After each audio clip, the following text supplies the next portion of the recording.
L'esercito non mi pare molto competente a seguire i furti, vengono istruiti per altri.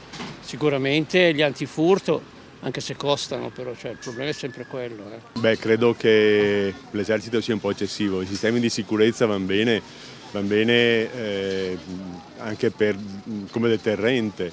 Sarebbe ora che tirassero fuori qualcosa per proteggersi. Basta mettere in atto qualcosa che sia, perché sta succedendo di tutto, ecco. Lei si sente sicura? No, perché ci hanno provato 3-4 a venire a casa mia. Si darebbe da lavorare a tante persone con l'esercito e saremmo più sicuri. No, l'esercito mi sembra un attimo esagerato, che ci sia più controllo da parte di polizia sono d'accordo.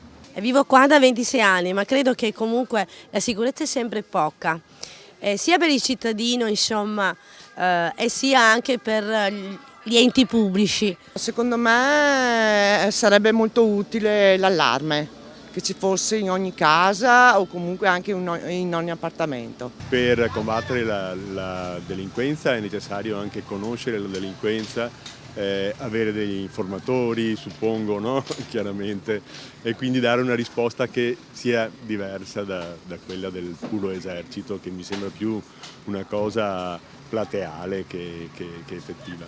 Sicuramente l'esercito, piuttosto che inviarli in giro per il mondo, sicuramente l'esercito lo trovo una cosa importantissima e forse anche definitiva.